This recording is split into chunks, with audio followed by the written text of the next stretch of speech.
Assalamualaikum warahmatullahi wabarakatuh. Alhamdulillahirabbil alamin wa bihi nasta'inu ala umuri dunya waddin wassalatu wassalamu ala asrafil anbiya'i wal mursalin wa ala alihi wa ashabihi wa man tabi'ahum bi ihsanin ila yaumiddin. Asyhadu an la ilaha illallah wahdahu la syarikalah wa asyhadu anna Muhammadan abduhu wa rasuluh. Allahumma shalli wa sallim wa barik ala Muhammad wa ala ali Muhammad kama shallaita wa barakta ala Ibrahim wa ala ali Ibrahim fil alamin innaka Hamidum Majid. Amma ba'du. Bapak-bapak dan ikhwas sekalian, a'azani Allah wa iyyakum ajmain. Alhamdulillah pada malam hari ini atas izin Allah kita bisa berjumpa kembali ya untuk melanjutkan ngaji kitab Al-Qawaid Al-Musla fi Sifatillahi wa Asma'ihi Al-Husna. Baik, mari kita perhatikan halaman 122 contoh yang ke-15 ya. Baik, ya.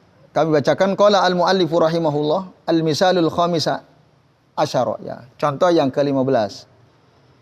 Yakni qauluhu ta'ala fi al-hadis al-qudsi, firman Allah Ta'ala dalam hadis qudsi ya, yang berbunyi yabna adam maridtu falam ta'udni, wahai anak Adam ya, aku sakit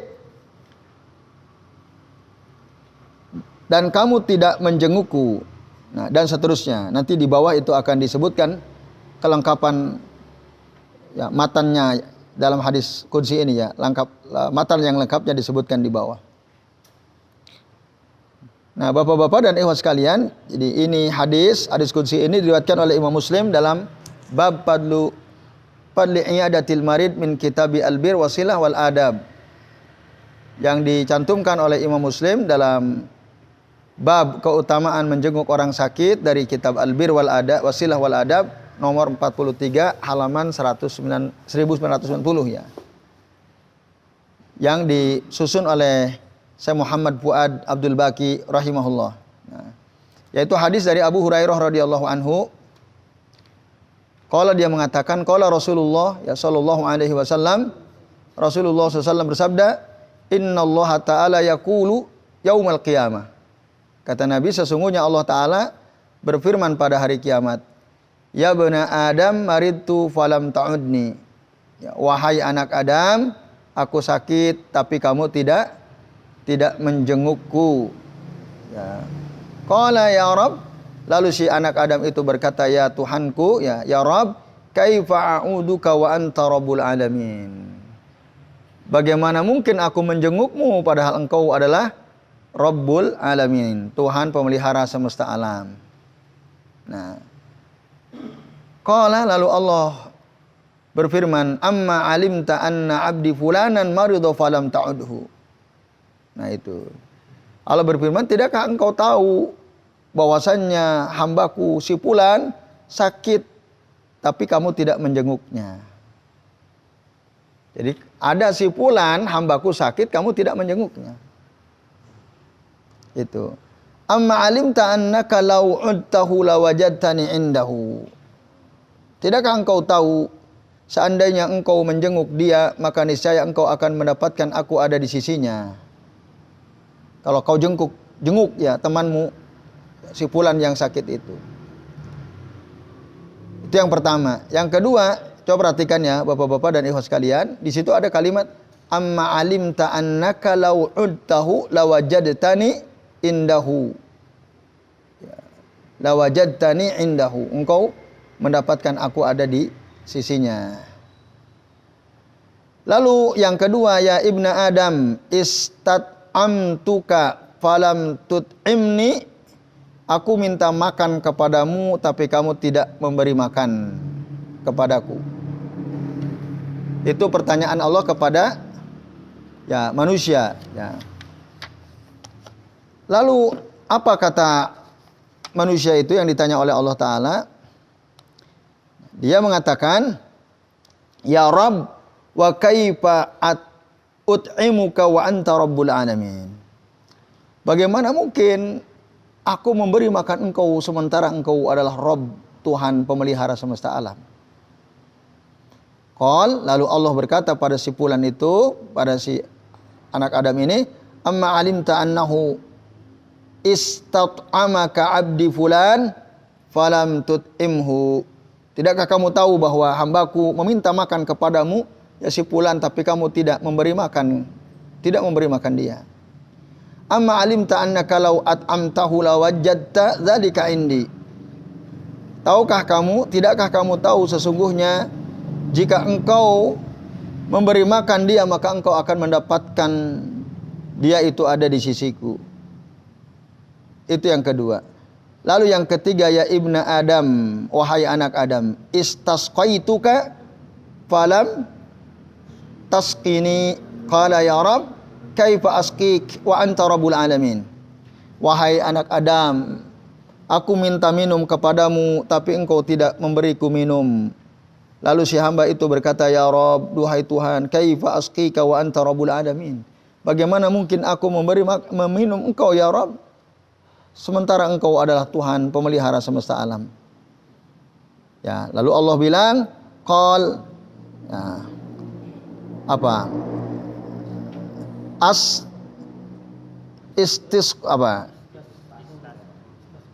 Istasqa abdi, ya, istasqa abdi, hambaku meminta minum kepadamu fulan, si fulan, falam tusqihi, tapi engkau tidak memberinya minum. Amma innaka law saqaitahu wajadtu dzalika indi. Adapun, ya, sesungguhnya kalau engkau memberi minum kepadanya, maka engkau mendapatkan dia itu ada di sisiku. Hadis akhrajahu Muslim. Nah, terbayang nggak? Terbayang ya, mananya masih ingat ya. Jadi Allah tanya tadi ya, sakit terus apa? Makan, minum. Ya kan? 3 itu ya. Jadi sakit, minta makan dan minta minum.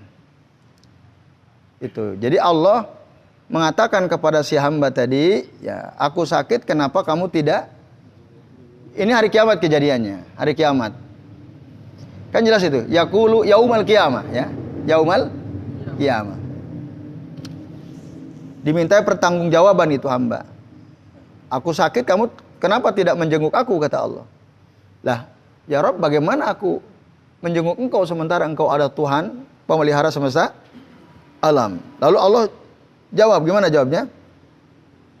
Nah, apa jawaban Allah? Allah mengatakan, tidakkah kamu tahu bahwa si fulan hambaku itu kan sakit, kamu tidak jenguk dia. Kamu tahu enggak, kalau kamu jenguk dia, kamu akan mendapatkan aku ada di sisinya. Nah, itu ya. Perhatikan ya. Berarti Allah kan bilang dalam hadis qudsi ini, ada di sisinya. Itu. Bahkan kalimat-kalimat sebelumnya yang menurut ahlu ta'til, nah, hadis ini, menurut mereka hadis ini harusnya kalau dipahami secara zahir, harusnya kan Allah sakit gitu.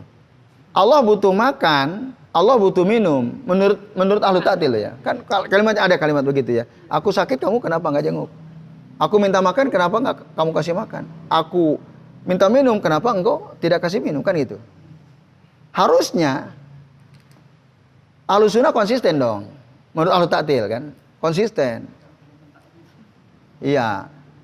Maka jika mereka, menurut ahlu ta'til nih, jika Ahlus Sunnah itu konsisten dengan kaidah bahwa ketika ada dalil, ada nas, baik dari Al-Quran maupun dalam hadis Nabi yang sahih, ya, itu menjelaskan tentang sifat-sifat Allah Ta'ala, kan kaidahnya harus dimaknai secara zahir. Ya, apa adanya sesuai yang diterangkan dalam teks itu. Kok kalian enggak gitu? Kalian enggak memaknai bahwa Allah sakit, Allah butuh makan, Allah butuh minum. Kenapa enggak kalian maknai seperti itu gitu? Nah, harusnya gitu dong harusnya. Kalau memang kalian konsisten dengan memaknai secara zahir. Kalian enggak konsisten toh bahasa kitanya. Makanya kalian tuh nggak usah ngenyek kami yang melakukan takwil gitu. Wong kalian juga mentakwil kan gitu. Wis lah, kita damai aja, takwil nggak masalah kan gitu. Kira-kira gitu bahasa kitanya. Nah, dalilnya ini. Kalian buktinya juga enggak memaknai secara zahir toh kata mereka. Nah, itu Bapak-bapak dan Ibu sekalian. Nah, maka jika mereka berkata demikian, kata Syekh Ibnu Utsaimin, la naqulu inna hadza huwa zahirul hadis. Kami tidak mengatakan bahwa makna yang kalian tadi sebutkan itulah makna zahir hadis, tidak begitu. Nah, tidak demikian. Nah, jadi kalau kalian ya supaya kami bersikap permisif dengan kebiasaan kalian mentakwil, kami tetap tidak permisif. Bagi kami tidak boleh tetap mentakwil ya. Maka yang kami katakan satu ya, bahwasanya dalam hadis ini ada beberapa faedah penting. Tapi maknanya tidak seperti yang kalian pahami. Nah, apa faedah yang dimaksud? Satu, di kitab mungkin nggak ada ini sarahnya, di sarah. Satu, ketika Allah Ta'ala mengatakan, Ya ibna Adam maridtu falam ta'undi qala ya Rab, kaifa a'uduka wa anta rabbul alamin. Nah, coba perhatikan. Karena Allah tanya, aku sakit, kenapa kamu tidak jenguk saya? Itu kan pertanyaan Allah. Tapi si hamba ini bilang apa? Ya Rab. Ya. Si hamba ini nggak bilang, Ya Rab, kaifa ya tamurudu wa anta rabbul alamin. Bagaimana mungkin engkau sakit sementara engkau kan Tuhan pemelihara semesta alam? Bagaimana engkau sakit? Ada nggak kata-kata itu? Tidak kan? Tidak. Betul atau tidak? Nggak ada. Jadi si hamba ini langsung bilang, Ya Rabb, kaifa a'uduka wa anta rabbul alamin. Dia tidak mengatakan ya Rabb. Ya Rabb, kaifa tamrud wa anta rabbul alamin. Enggak. Apa sebab? Nah, tidak demikian kalimatnya. Diksinya bukan itu. Nah, ini wa hadza minal adab. Ini bagian daripada adab terhadap Allah Ta'ala. Jadi kalau kita bilang ya Rabb, kaifa tamrud, ini artinya kita qalilul adab, enggak sopan sama Allah. Masa kita bilang, ya Allah bagaimana mungkin engkau sakit? Itu udah nggak mungkin jadi. Maka nggak muncul itu perkataan bagaimana mungkin engkau sakit. Karena kalau kita mengucapkan itu, artinya kita nggak beradab sama Allah Ta'ala. Itu pasti ya, sakit itu kan kekurangan, ya kan? An-naqas. Allah itu ya subhanallah amma yasifun al-mu'attilun ya. Amma yasifun al-musyrikun atau subhanallah minan naqais, maha suci Allah dari seluruh kekurangan-kekurangan. Nah, jadi ada adab di situ. Allah dalam hadis qudsi ini mengajarkan adab ya, bahwasanya tidak boleh tuh kita mengatakan ya Allah bagaimana mungkin kau sakit, karena memang Allah tidak mungkin sakit. Itu. Nah, itu Bapak-bapak dan Ibu sekalian. Maka yang terucap dari si hamba itu seperti yang digambarkan Allah dalam hadis qudsi ini, pertanyaannya bukan kaifa tamrud, tapi kaifa a'uduka wa anta rabbul alamin. Bagaimana saya bisa menjenguk engkau sementara engkau ada Tuhan pemelihara semesta alam. Artinya apa? Engkau tidak butuh dijenguk gitu. Kan itu, anta lasta bihajatin ila fi'li hadza, terhadap perbuatanku ini. Nah ini, jadi faedah pertamanya adalah apa? Mengajarkan tentang adab kepada Allah Ta'ala. Maka hati-hati dalam berkata-kata gitu ya. Itu ada adab-adabnya kalau kita berkata-kata tentang Allah Subhanahu wa Ta'ala. Enggak boleh bagaimana mungkin kau sakit ya Rabb. Nah, termasuk dari bab kitab tauhid itu, kenapa seorang tuan tidak boleh mengatakan ya abdi, ya amati, kan gitu. Itu soal adab gitu. Karena ketika ada seorang tuan memanggil budaknya dengan ya abdi, ya tujuannya kan bukan Allah kepada hambanya. Si tuan itu kan maksudnya bukan mengatakan bahwa budaknya sebagai hamba dalam arti hamba ya, yang kaitannya dengan sang pencipta Allah yang disembah, bukan. Maksudnya ya budakku gitu. Tapi karena pentingnya kita punya adab terhadap Allah, nah, Nabi mengatakan nggak boleh tuh seseorang mengatakan kepada budaknya dengan perkataan ya abdi wa ya amati. Tapi apa? Ya fataya, ya fatati, ya gulam, kan gitu. Itu adab, itu yang diajarkan oleh Nabi ya sallallahu alaihi wasallam. Nah, ini Bapak-bapak dan ikhwas sekalian, a'adzani Allah wa iyyakum ajmain. Nah, jadi itu yang pertama, pelajaran penting pertama ya. Karena ya Allah nggak mungkin sakit gitu. Lalu yang kedua, faidah yang kedua, Bapak-bapak dan sekalian, nah, Allah Ta'ala berfirman dalam hadits qudsi ini, ya, lau udtahu lawajadtani indahu. Atau kalau dalam yang kedua makan, lau at'amtahu lawajadta dzalika indi. Atau lau saqaitahu lawajadta dzalika indi.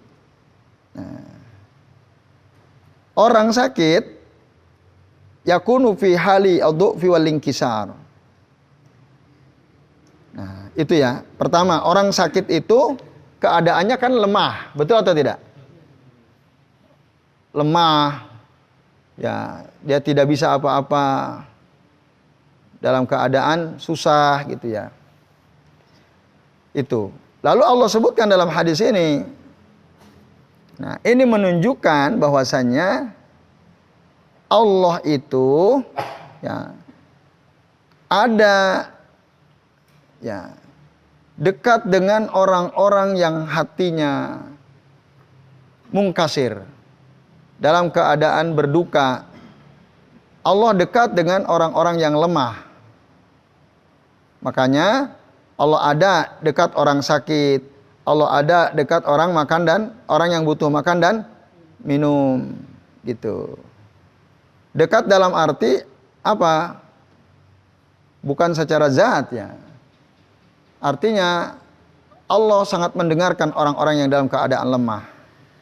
Gitu. Nah, orang sakit, orang butuh makan, orang butuh minum, itu kan mereka semua orang-orang yang lemah ya. Iya. Diperhatikan oleh Allah Subhanahu wa taala. Itu, makanya dalam surah Al-Baqarah ayat 261 ya, kalau orang berinfak, memberi ya kepada orang yang berkebutuhan, berinfak di jalan Allah, itu Allah akan balas dengan berlipat-lipat. Dalam surah Al-Baqarah ayat 271 Allah Ta'ala berfirman gimana? Masalul ladzina yunfiquna amwalahum fi sabilillahi kamasali habbatin ambatat sab'a sanabila ya fi kulli sumbulatin mi'atu habbah. Perumpamaan orang-orang yang mengeluarkan harta mereka di jalan Allah itu seperti ya, sebuah biji yang menumbuhkan 7 benih, dan setiap benih itu ya ada 100 biji. Berarti berapa itu? 1 biji ya menumbuhkan 7 benih. Ya kan? Berarti kalau kita 1 biji gitu, sedekah 1 kali, itu sama dengan 7 kali kan? Akan menumbuhkan 7 kali lipat.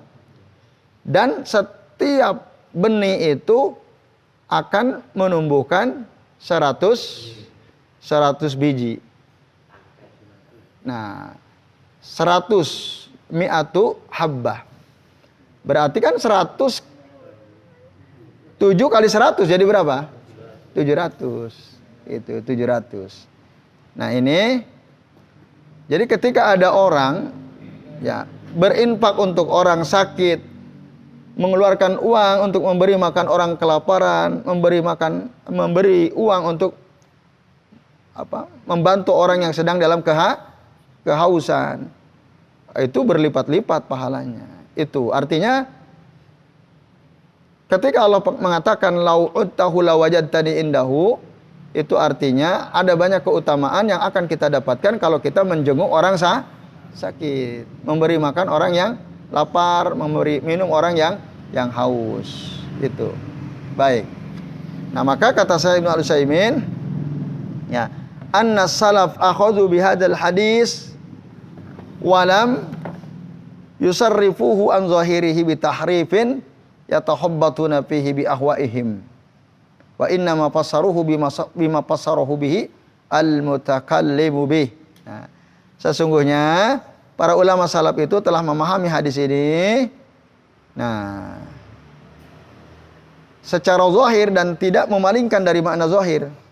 Para ulama salaf sama sekali tidak memalingkan dari makna zahirnya dengan melakukan tahrif. Tahrif itu apa? Merubah, ya, tidak, sama sekali tidak. Ya, yang yatakhabbatuna fihi bi ahwahihim, yang mengikuti hawa nafsu mereka, tidak demikian. Nah, akan tetapi para ulama salaf itu apa? Mereka passaruhu kama passaruhu bihi al mutakallimu bih. Mereka memahami hadis ini ya sebagaimana Allah sendiri menjelaskannya secara al mutakallim bih, ini maksudnya Allah. Kan yang ngomong ini siapa? Allah, kan hadis qudsi gitu. Jadi mereka ulama salaf itu tidak menafsirkannya kecuali dengan tafsir dari Allah sendiri. Dengan tafsir dari Allah sendiri itu. Maka firman Allah Ta'ala dalam hadis qudsi ini yang tadi kita sudah bacakan itu, nah sebenarnya yang sakit itu bukan Allah. Yang butuh makan minum itu bukan Allah. Tapi siapa? Hambanya yang sedang sakit, hambanya yang sedang kelaparan, hambanya yang sedang kehausan, minta minum. Gitu. Dan pengertian ini berdasarkan keterangan Allah sendiri. Karena Allah bilang, "Amma alimta anna 'abdi fulanan maridha."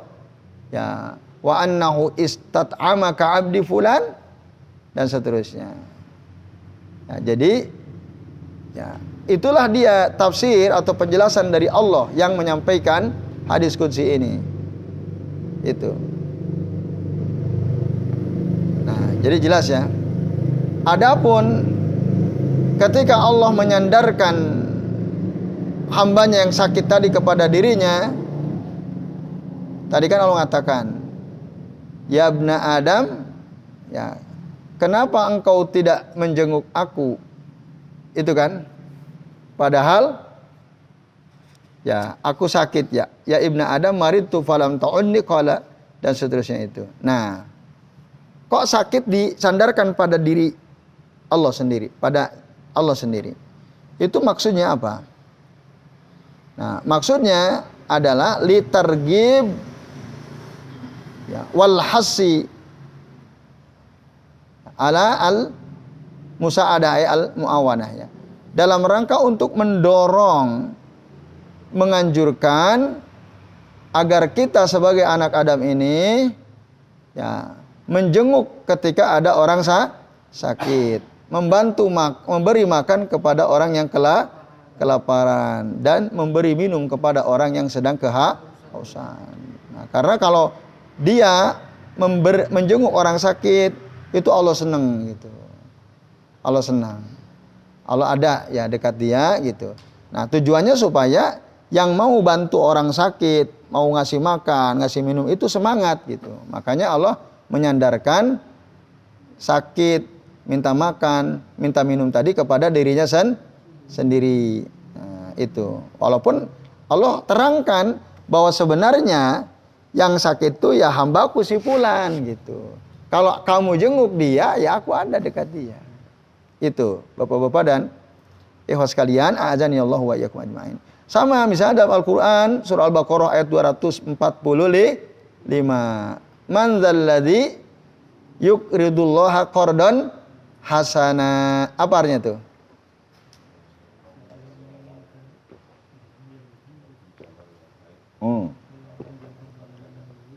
Nah, barang siapa yang meminjamkan Allah dengan pinjaman yang baik. Ya kalau ahlu ta'til harusnya berarti Allah butuh pinjaman dong, kan gitu. Iya enggak? Ahlu ta'til gitu. Oh ternyata ahli sunnah kok enggak memahaminya enggak begitu gitu. Nah, ya. Jadi maksud ayat ini sebenarnya mirip dengan hadis ini tadi. Ya, aku sakit, kamu tidak jenguk. Ya, bagaimana mungkin engkau Tuhan semesta alam? Ya, ada hambaku sakit, kenapa engkau tidak jenguk dia? Kalau kamu jenguk kan aku ada di sisi dia.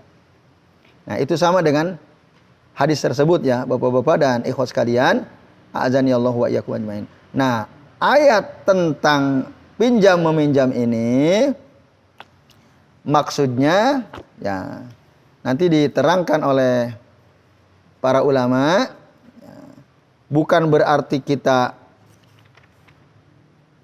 meminjamkan Allah berarti kesimpulan Allah butuh pinjaman. Bukan demikian. Ya. Sama seperti intan surullaha yan surukum. Kalau kamu tolong Allah, Allah akan tolong kamu. Piye coba? Nah, sampai ada di salah satu acara TV itu, enggak, judulnya itu menolong Allah gitu ya.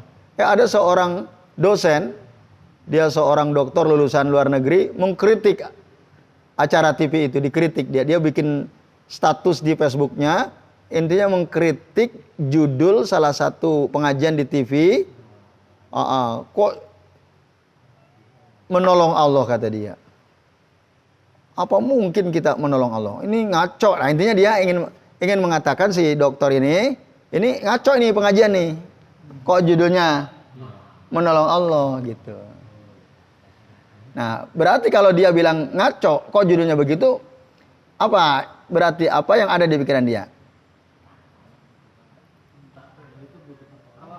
Nah, ya berarti Allah lemah, butuh tolong. Ini nggak benar kata dia, nggak benar. Ini tidak benar, menurut dia begitu. Nah, sebenarnya istilah menolong Allah itu diambil dari Al-Qur'an, in tansurullaha yansurukum. Nah, sama dengan ini juga, man dzalladzi yuqridullah qardan hasana. Itu sama. Nanti kalau memberikan pinjaman kepada Allah, nanti dia mungkin akan protes juga, masa Allah diberi pinjaman? Padahal itu istilah yang digunakan oleh Allah sendiri di dalam Al-Quran. Nah ini. Jadi yang dimaksud barang siapa yang berikan pinjaman kepada Allah itu bukan berarti Allah butuh pinjaman. Tidak. Ya, tidak demikian. Akan tetapi barang siapa orang yang berinfak, dia pasti akan dibalas kebaikannya. Sebagaimana orang yang memberikan hutangan pasti akan dibayar. Ya, akan dibayar hutang orang yang hutang kepadanya. Itu maksudnya. Artinya kalau kita berinfak, berbuat baik, meminjamkan orang yang butuh pinjaman, membantu orang, ya nanti Allah pasti akan balas. Itu maksudnya. Allah pasti akan membalas kebaikan orang tersebut yang mengeluarkan uang ya dalam rangka membantu orang yang berkebutuhan. Maka itu dianggap seakan-akan kita sedang meminjamkan pinjaman kepada Allah Subhanahu wa taala gitu. Nah, ini Bapak-bapak dan Ibu sekalian. Jadi maknanya adalah diksi itu dipilih dalam rangka untuk mendorong litarghib wal has tadi. Bahwa apa? Infak yang dikeluarkan oleh seseorang pasti akan diganti oleh Allah Subhanahu wa taala. Makanya setiap pagi itu ya, ada yang mengatakan setiap sore, ada yang mengatakan setiap subuh. Ya, ada yanzilu malakani, turun dua malaikat. Yang satu dia berdoa. Ya, Allahumma ti munfikan khalafa. Yang satu mengatakan Allahumma ti mumsikan talafa. Ada dua malaikat berdoa. Yang satu berdoa, ya Allah berikanlah kepada orang yang berinfak ganti. Berikan ganti. Didoakan doa kebaikan. Sementara yang satu lagi, dia mengatakan, ya Allah berikanlah kepada orang yang menahan hartanya. Dia tidak mau berinfak, kehancuran pada hartanya. Allahumma ti mumsikan talafa. Nah itu. Nah, jadi kalau kita lihat hadis ini, dikaitkan dengan hadis tadi, atau ayat Al-Quran tadi, wa may yuqridullaha qardan hasana, itu artinya apa? Nah, orang yang berbuat baik, orang yang berinfak, dia pasti akan dapat pahala dari Allah Subhanahu wa taala. Makanya kebaikan itu tidak perlu tidak perlu dihitung-hitung. Allah yang menghitung, hilang apa enggak tuh kebaikan kita? Enggak mungkin hilang. Kalau mau ngitung, hitunglah dosa kita sendiri, keburukan kita sendiri. Nah, dulu pernah di zaman Abu Musa al-Asy'ari, ya, dan waktu itu juga ada Abdullah bin Mas'ud radhiyallahu anhu. Nah, jadi ada sekelompok orang buat lingkaran, ada pemimpinnya, pada pegang kerikil, lalu mereka berzikir. Kata pemimpinnya, kabbiru mi'ata marrah, hallilu mi'ata marrah, sabbihu mi'ata marrah. Dan mereka yukabbiruna mi'ata marrah, yuhalliluna mi'ata marrah, yusabbihuna mi'ata marrah. Mereka mengucapkan takbir dengan keras 100 kali sambil dihitung. Ya, Allahu Akbar, Allahu Akbar, Allahu Akbar, Allahu Akbar. Pun begitu tahlil, la ilaha illallah, la ilaha illallah sambil dihitung. Itu terjadi di zaman sahabat loh, masih ada sahabat. Nah, lalu oleh Abdullah bin Mas'ud ditegur. Ya. Singkat cerita ditegur. Lah, kalian itu kenapa tidak hitung keburukan kalian saja? Aku jamin kebaikan kalian itu nggak akan hilang. Pasti akan ada catatannya, ada balasannya. Jadi kebaikan itu nggak usah dihitung, hitung. Kalau mau hitung keburukan kalian. Nah itu ya, keterangan dari Abdullah bin Mas'ud radhiyallahu anhu. Nah, maka bapak-bapak dan hadirin sekalian ya. Nah, mana tadi? Kaitannya dengan apa tadi itu? Apa? Meminjam. Meminjamkan kepada Allah tadi. Artinya kalau kita berbuat baik kepada orang, itu nggak akan mungkin hilang gitu. Pahalanya pasti ada. Makanya Allah mendorong dengan mengatakan mayyukridullaha qardan hasana yudha'af lahu dan seterusnya itu. Itu maksudnya. Jadi kebaikan itu pasti ada balasannya, pasti. Nah, untuk memastikan itu, maka Allah menggunakan ya kalimat man yukridullaha qardan hasana itu. Jadi yang namanya hutang itu pasti ya dibayar, tentu dalam tanda kutip ya. Yang selama yang hutang dia bertanggung jawab, dia pasti akan bayar. Jika tidak mungkin nggak dibayar juga gitu ya. Kalau manusia sesama manusia ya. Tapi kalau ke Allah gitu, Allah pasti akan ganti itu. Nah ini bapak-bapak dan ikhwas sekalian, a'azani Allah wa iyyakum ajmain. Nah itu. Lalu kemudian di sini sebutkan wa hadzal hadis min akbari hujajid damighah li ahli ta'wil alladziina yuharrifuna nususa as-sifati an zahiriha bila dalilin min kitabillahi ta'ala wala min sunnati rasulillahi sallallahu alaihi wasallam.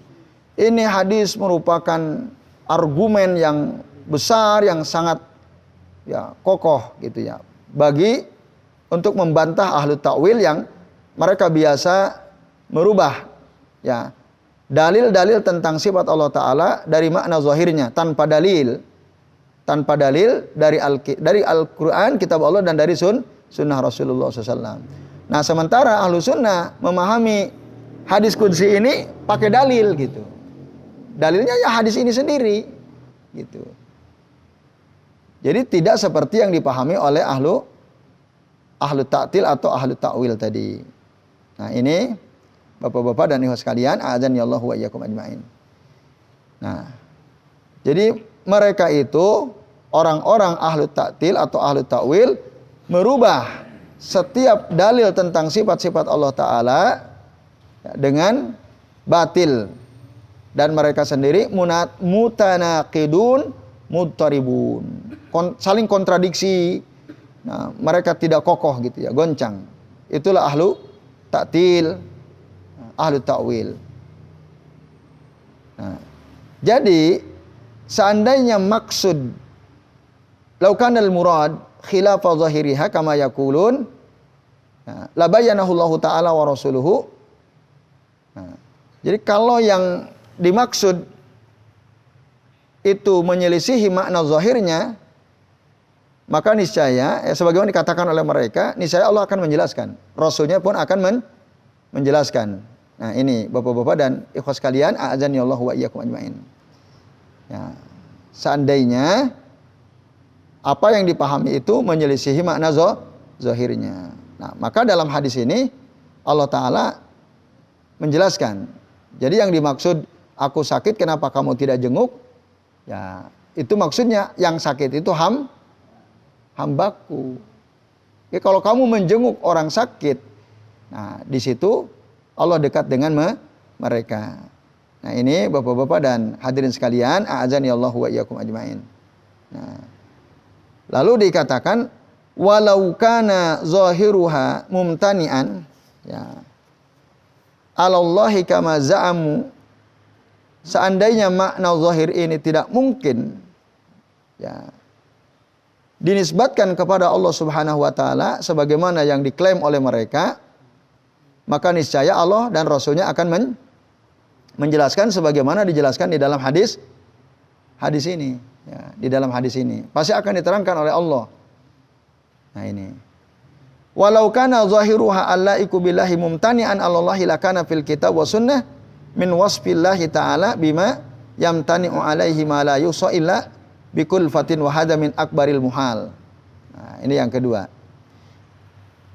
Jika saja makna zahir yang sesuai dengan keagungan Allah Ta'ala ini tidak mungkin, ya, atau mustahil bagi Allah, maka pastilah di dalam Al-Quran dan Sunnah, ya, ada sifat-sifat Allah Ta'ala, ya, yang tidak mungkin itu dinisbatkan kepada Allah, dan itu banyak sekali ada dalam Al-Quran. Kalau kita cari, kita harus terbebani itu untuk menghitung. Dan ini nggak mungkin gitu. Tidak mungkin. Nah, artinya Bapak-bapak dan ikhwas sekalian, jadi kalau Allah menerangkan tentang sifat dirinya, yaitu sesuatu yang mungkin gitu. Menerangkan, nanti dikasih contoh tentang apa misalnya istiwanya Allah Ta'ala, bahwa Allah itu punya tangan, Allah ridho misalnya, Allah punya wajah. Nah, itu semua diterangkan oleh Allah Ta'ala dalam Al-Quran, dan itu mungkin. Itu mungkin. Tapi sesuai dengan keagungan Allah Subhanahu wa Ta'ala. Nah, kalau kita katakan tidak mungkin, nanti banyak sekali, ya, di dalam Al-Quran dan Sunnah, ya, kita dapati sifat-sifat yang mustahil bagi Allah dong kalau gitu. Kalau kita katakan tidak mungkin. Dan itu jumlahnya banyak, kita, ya, kalau menghitungnya harus bersusah payah gitu ya. Dan ini mustahil. Artinya nggak ada kata-kata tidak mungkin jika Allah sudah menerangkan tentang dirinya. Ya, bahwa Allah sifatnya, sifat zatiahnya begini-begini, sifat pilihannya begini-begini. Ya, yang kita sudah bahas, ya itu sesuatu yang mungkin. Tidak tercegah gitu. Bukan sesuatu yang mustahil gitu. Itu mungkin. Makanya Allah sebutkan. Kalau tidak mungkin pasti akan diterangkan. Nah, ini. Jadi kalau misalnya mereka bilang, nggak mungkin dong Allah punya tangan yang sebenarnya nggak mungkin, kata mereka. Nah, kalau kalian wahai ahli ta'til mengatakan tidak mungkin, pasti Allah akan menjelaskan. Pasti labayanahullahu ta'ala. Itu. Supaya apa? Supaya kita tidak meyakini sesuatu yang tidak mungkin bagi Allah. Pasti akan dijelaskan. Itu. Kalau memang tidak mungkin. Tapi ketika Allah menerangkan tentang sifat-sifatnya, ya, berarti itu sesuatu yang mungkin. Sesuatu yang tidak mustahil bagi Allah. Makanya Allah terangkan. Nah, ini Bapak-bapak dan ikhwas sekalian, a'adzani Allah wa iyyakum ajmain. Nah, ini bantahan, ya, atau keterangan dari Syekh Ibnu Al-Utsaimin untuk membantah ahlu ta'wil sekaligus ahlu ta'til tadi, ya. Jadi sebenarnya dalam hadis ini sudah ada tafsirnya gitu. Jadi maksud Allah sakit itu maksudnya Allahnya yang sakit atau siapa yang sakit? Hambanya yang sakit, bukan Allahnya.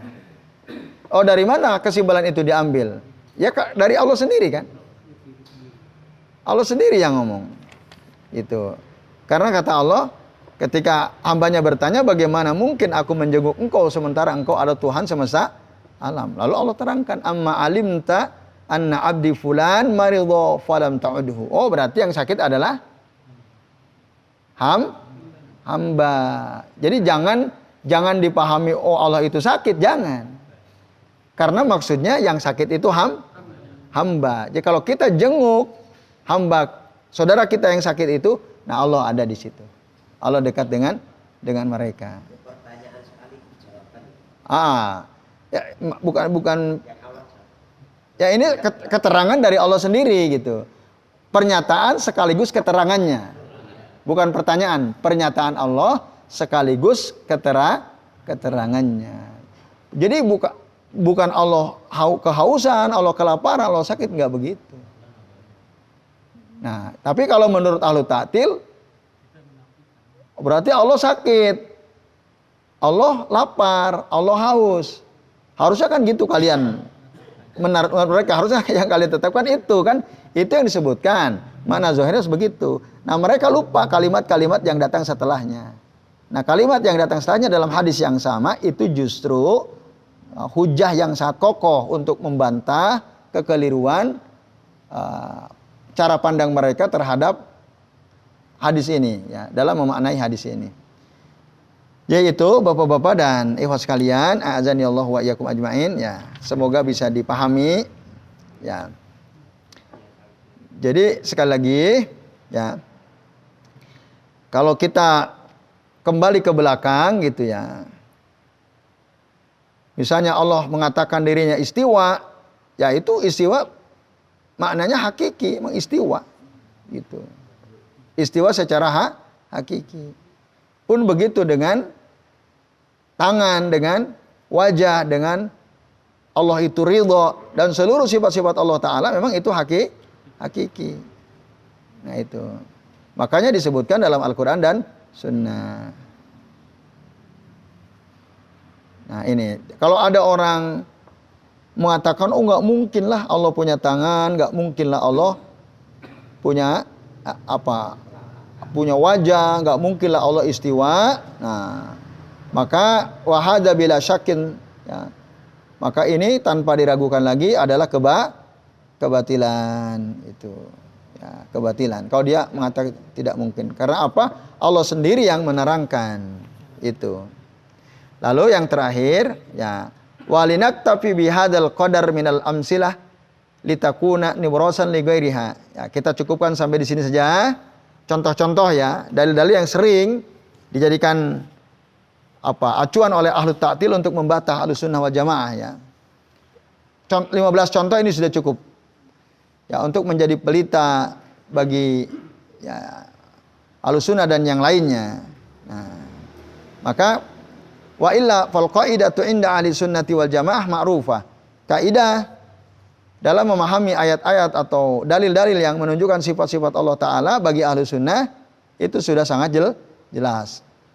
Sudah ma'ruf ya, sudah jelas.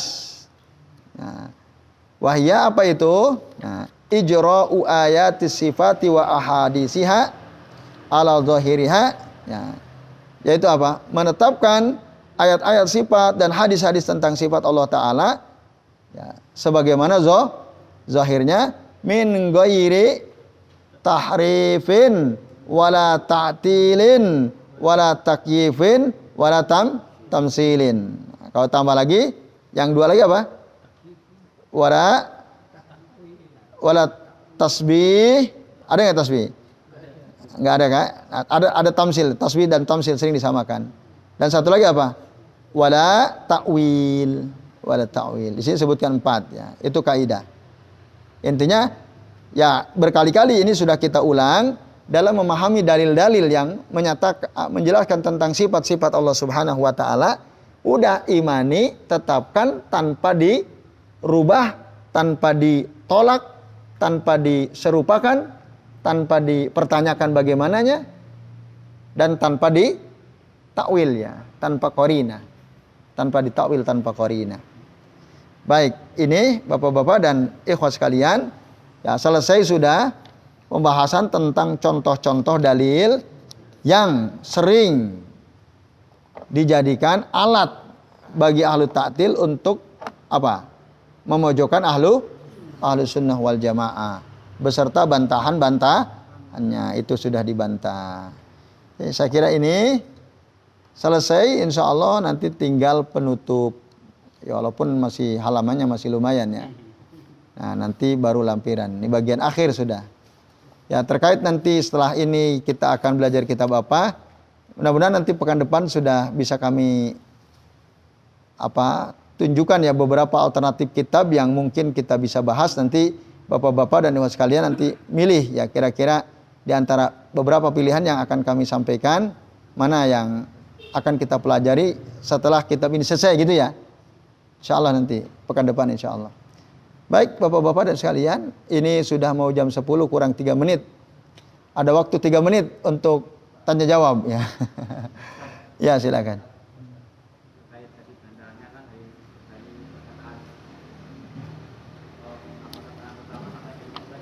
Ya.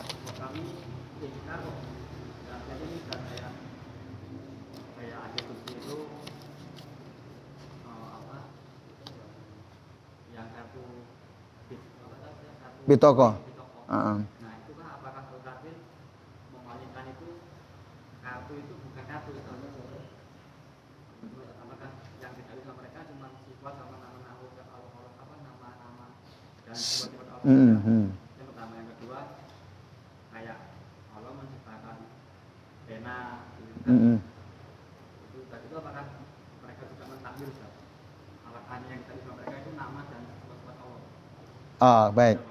Afwan wa iyyakum. Ya. Apakah yang ditakwil oleh para ahli taktil gitu ya? Hanya nama-nama dan sifat-sifat Allah saja atau juga yang lain? Ya seperti misalnya tadi Mas Anin memberikan contoh Allah menciptakan pena gitu ya.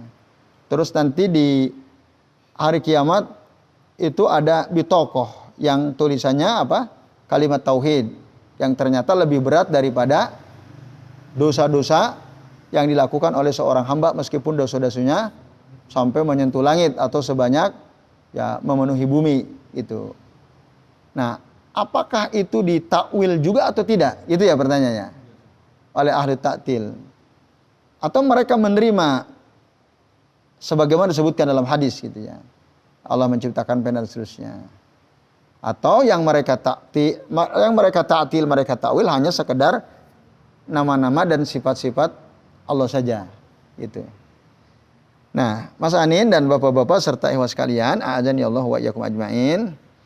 Pada pembahasan sebelumnya ada nggak pembahasan bitokoh yang kita pelajari di dalam kitab ini? Enggak ya? Contoh-contoh yang disebutkan ada nggak? Nggak ada ya. Kayaknya nggak ada ya, nggak ada pembahasannya. Nah, karena memang kitab ini fokus pada pembahasan tentang nama-nama dan sifat-sifat Allah Subhanahu wa taala. Maka judulnya Syarhu Al-Qawaid Al-Musaf fi Sifatillahi wa Asma'ihi Al-Husna. Nah, sementara pena dan bitokoh kan itu bukan bagian dari sifat Allah. Di luar sifat Allah. Itu satu fenomena yang memang akan didapatkan oleh seorang hamba berdasarkan keterangan dalam hadis Nabi yang sahih itu ya. Nah, kalau antum tanyakan apakah itu ditakwil oleh mereka atau tidak, saya jawab wallahu alam ya. Saya belum tahu itu ya. Tanya ke mereka. Bahasa gampangnya tanya mereka gitu ya, wawancara mereka ya. Wallahu alam bishawab. Saya belum membaca ya ada keterangan apakah mereka mentakwil atau tidak. Nah, itu wallahu alam. Hakikatnya memang kartu Ustaz. Iya, yang diterangkan oleh Nabi ya kartu. Bitokoh itu kartu. Nah, sementara kitab catatan amal dicatat oleh Allah Ta'ala dalam berapa lembar? Kan tis'ah wa tis'una. Iya, sijlan. Di lembaran setiap orang itu punya 99 lembar. Ya kan? Dan setiap lembar panjang dan lebarnya itu madal basor. Sekarang gini aja. Ini ada 9, nyampe nggak 99 lembar nih? Lebih ya.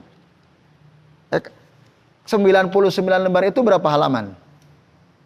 100 berapa?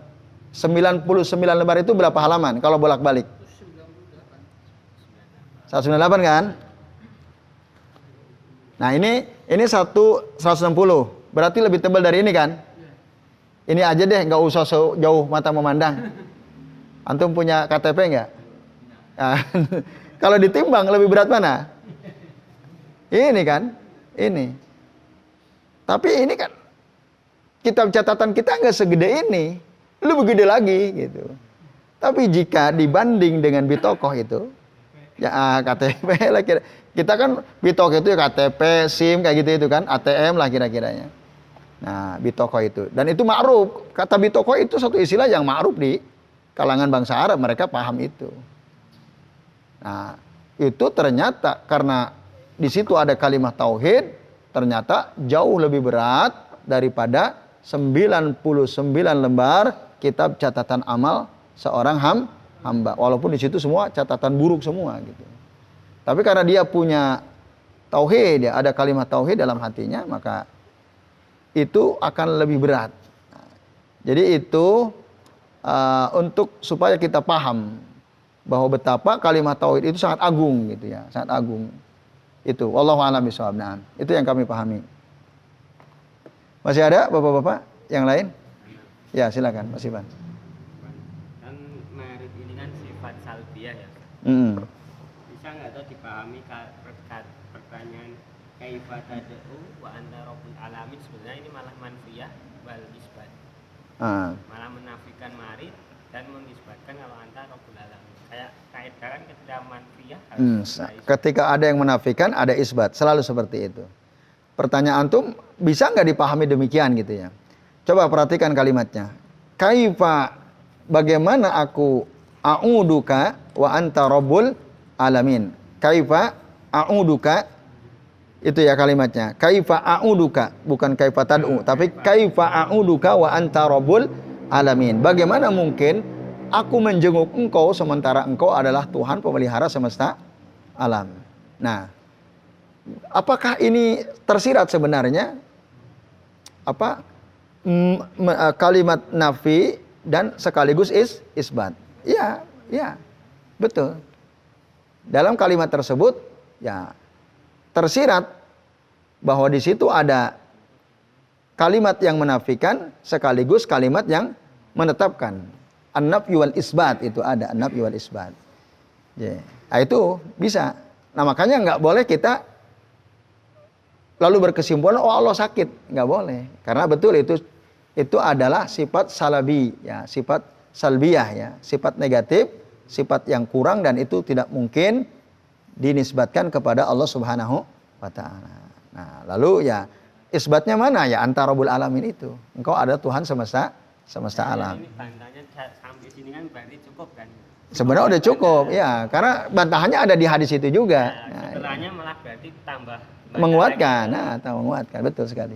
Nah, iya itu. Nah, itu ahlu ta'til itu tidak sejeli itu gitu dalam memahami hadis ini. Makanya mereka kesimpulannya, oh kalau gitu Allah sakit dong. Kalau gitu Allah butuh makan, butuh minum. Lah kok kalian tidak memahami seperti itu kan gitu. Jadi itu Bapak-bapak dan sekalian. Masih ada satu lagi silakan kalau ada yang mau tanya. Sudah cukup? Baik. Mudah-mudahan bisa dipahami ya. Ya kalau ditanya Allah sakit atau tidak? Tidak. Allah butuh makan? Tidak. Allah butuh minum? Tidak. Siapa yang butuh makan? Tidak. Ya kita, hambanya. Yang butuh minum kita. Yang sakit juga kita. Nah, maka waktu sakit itu banyak-banyaklah berdoa tuh. Waktu sakit. Karena Allah memperhatikan kita itu. Allah ada dekat orang yang sakit. Maka banyaklah berdoa. Ada sebagian ulama mengatakan di antara keadaan di mana doa kita diijabah oleh Allah Ta'ala ada saat kita sedang lemah. Saat kita sedang sakit. Kan hadis ini menerangkan bahwa ya kenapa kamu tidak jenguk saja si fulan yang sakit itu. Nah, kalau kamu jenguk, aku ada di dekat dia.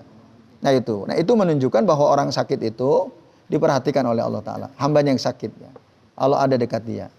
Maka orang lemah, orang sakit, banyaklah berdoa. Itu banyak berdoa. Jadi wallahu a'lam bishawab, itu faidah lainnya dari hadis yang kita pelajari pada malam hari ini. Baik Bapak-bapak dan Ibu sekalian, Demikian sementara yang kita bisa pelajari. Insya Allah pekan depan kita sudah masuk bagian penutup ya, al-ikhtitam ya, al-ikhtitam.